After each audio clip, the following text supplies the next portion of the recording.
जय श्री कृष्ण। गुरुर्ब्रह्मा गुरुर्विष्णु गुरुर्देव महेश्वर गुरुर्साक्षात् परम ब्रह्म तस्मै श्री गुरुवे नमः।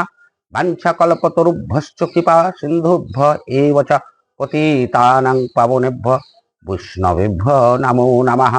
हे कृष्ण करुणा सिन्धु दीनबन्धु जगतपते गोपेश गोपिकान्त राधाकान्ताय नमोस्तुते। तप्त कांचन गौरांगी राधे वृंदावनेश्वरी विश्वभानुसुते देवी प्रणमामि हरिप्रिये। जय श्री कृष्ण चैतन्य प्रभु नित्यानंद श्री अद्वैत गदाधर शिवासादि गौर भक्तबिंद। हरे कृष्ण कृष्ण कृष्ण हरे हरे हरे राम राम राम हरे हरे। जय श्री कृष्ण।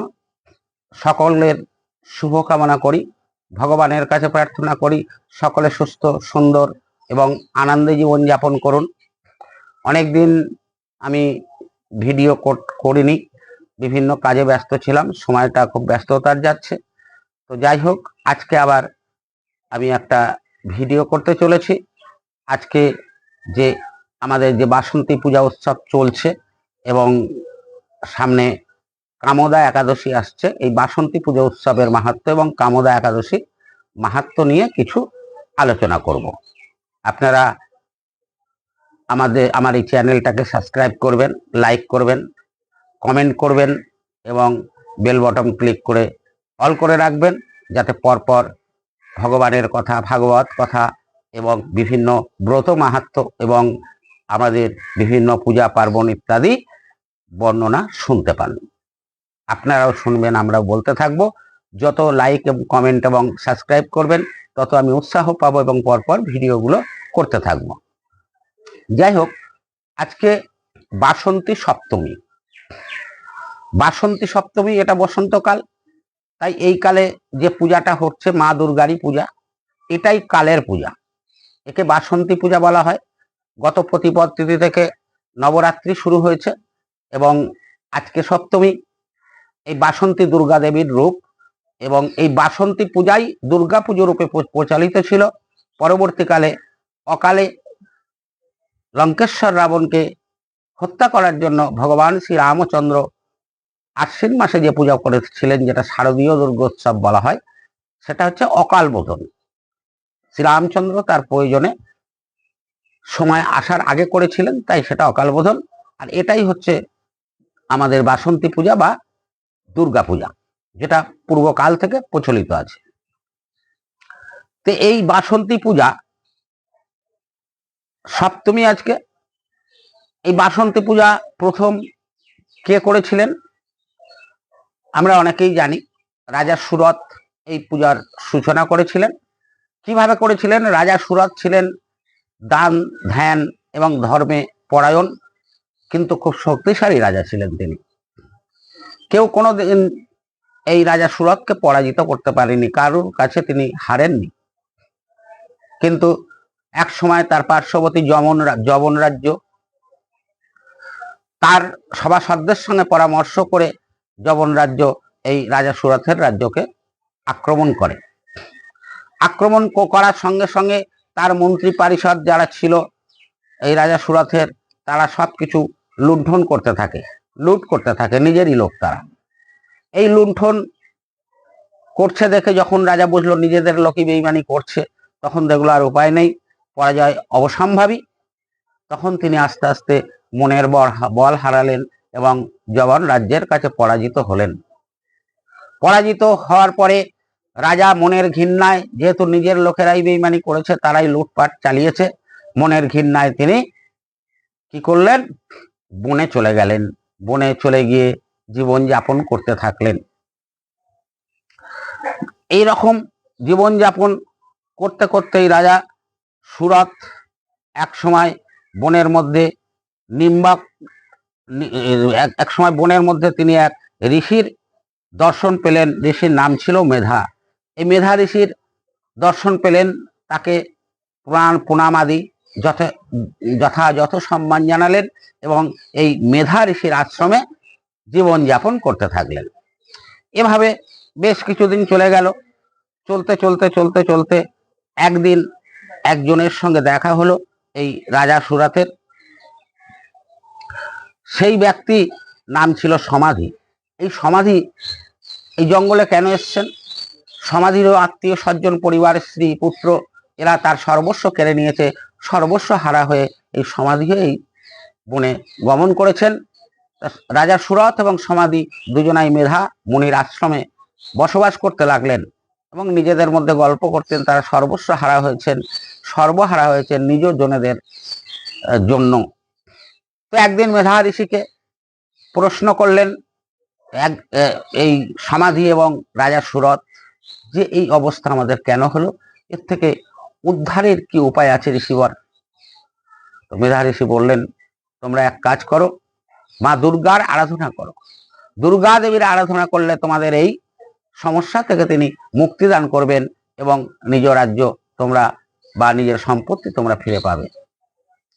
মেধা ঋষির পরামর্শ অনুযায়ী এবং নিজেদের দুঃখ দুর্দশাকে মুক্ত করার জন্য তারা মেধা ঋষির কাছে মা দুর্গা দেবীর যে বর্ণনা শুনলেন সেই অনুযায়ী এই চৈত্র মাসে এই দুর্গা পূজার সূচনা করলেন।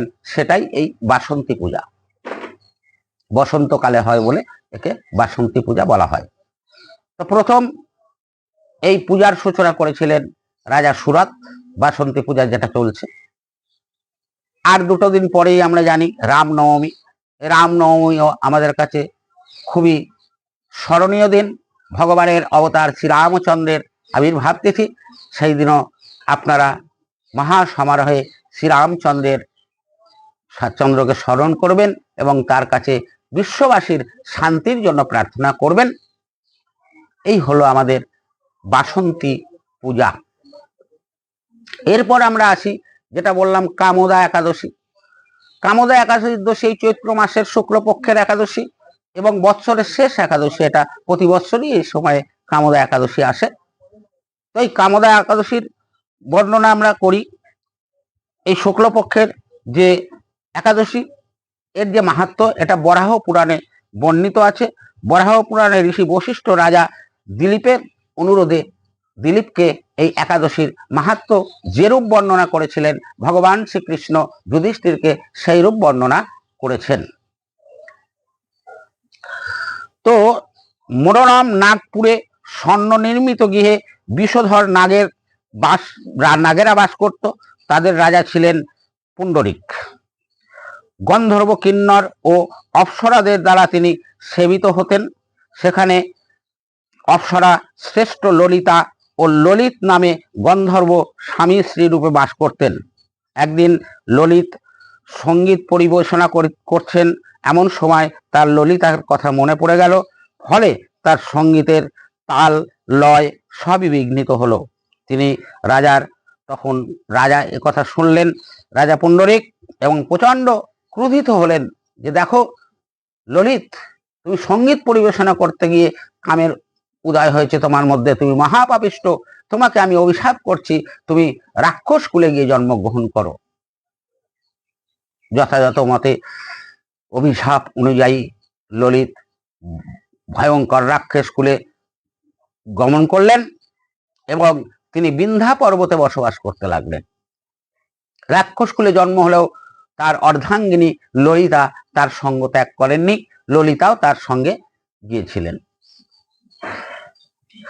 ললিতা এই রাক্ষস রূপী স্বামীর সঙ্গে দিন যাপন করতে থাকে।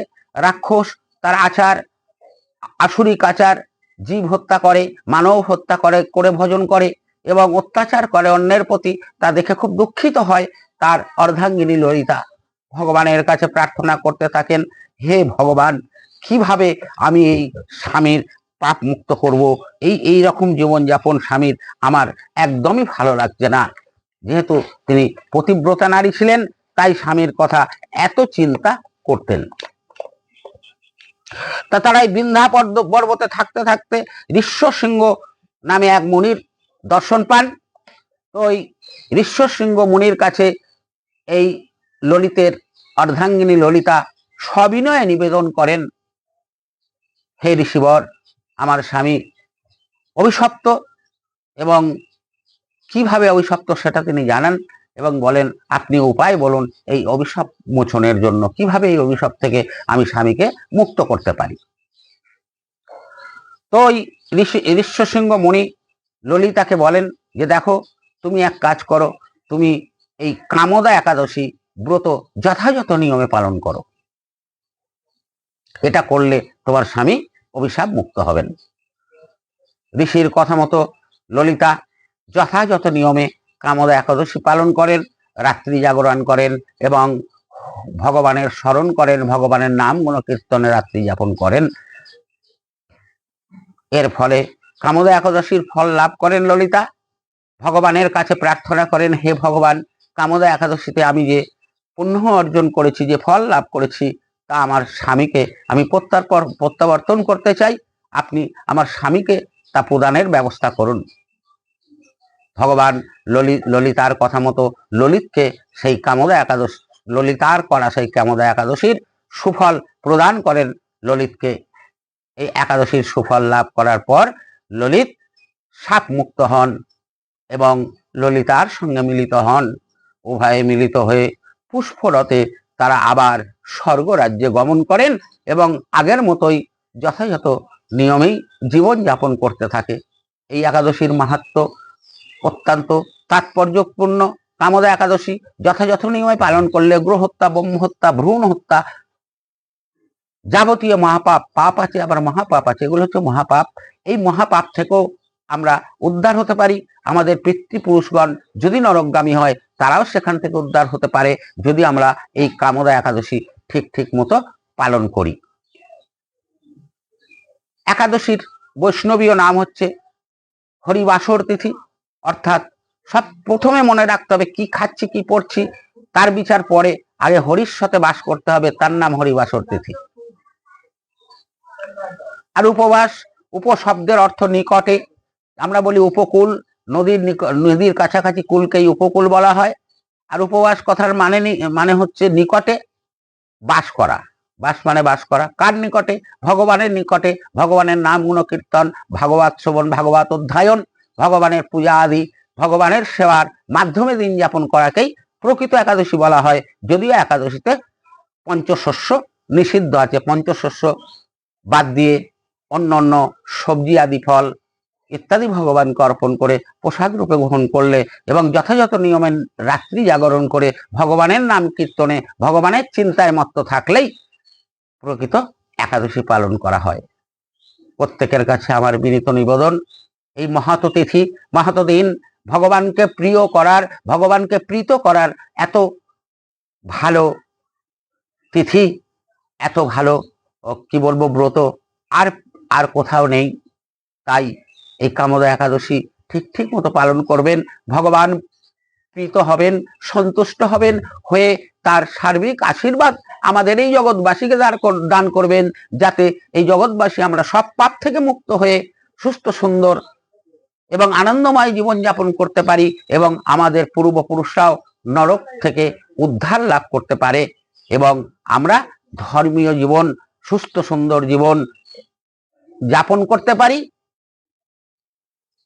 তাই সকলকে বলবো এই চ্যানেলটি সাবস্ক্রাইব করুন, লাইক করুন, কমেন্ট করুন, বল বটন ক্লিক করে অল করে রাখুন, যাতে পরপর এই ধরনের ভগবানের কথা, ভাগবত কথা আপনারা শ্রবণ করতে পারবেন। আমিও বলতে উৎসাহ পাবো। আপনাদের উৎসাহী এই চ্যানেলের মূলধন। জয় শ্রীকৃষ্ণ।